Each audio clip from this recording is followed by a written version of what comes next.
Hello everyone, quick update from the bush. I know that many in our congregation consider yourselves as a legal status in the Torah, something called the Ger-toshav, the sojourner, the resident alien, the sojourner in your gates. So if you consider yourself a Ger-toshav, what would your spirit animal be? Your spirit animal would be a Ger-affe. So if you look out there, you can see a few Ger-affes walking through the Kruger Park. Now, pretty interesting, a little Torah fact about giraffes. Of course, they are actually kosher, right? So to be kosher, the animal needs to have a split hoof. So I can't zoom in on the hoof right now, but they do have a split hoof. Look at that one, is listening to me talking.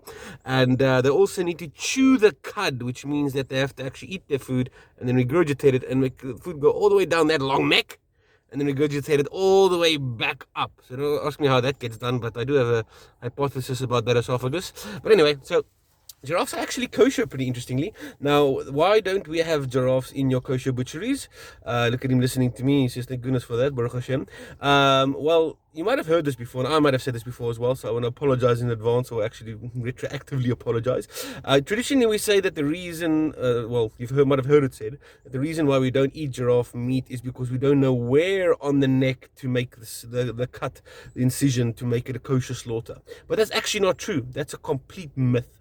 The truth is that the Mishnah actually tells us that all you got to do is you got to make the incision on the neck. That's all it says, on the neck. So if anything, the giraffe is probably easier to kosher slaughter than any other animal in the world, because it's got a whole lot of neck for you to go and choose where you want to go and start the incision. So giraffes are actually kosher. The main reason why we don't eat them is because they're not as numerous as other animals. And actually, at the moment, giraffes are actually on the red list, if you can call it that, right? They're on their way to extinction because there's a bunch of tribes up in Nigeria that are trying to get their tails. So they're actually being poached and hunted at the moment. Anyway, so the main reason why we don't have them as kosher meat today is just simply because it's too expensive. They're not as abundant as other cattle, or is easy to domesticate.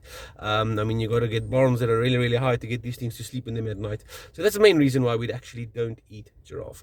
So giraffe is kosher, and in fact there is a tradition in the Talmud that suggests that the covering of the tabernacle, which we call one of the skins that was used was an animal called the tachash.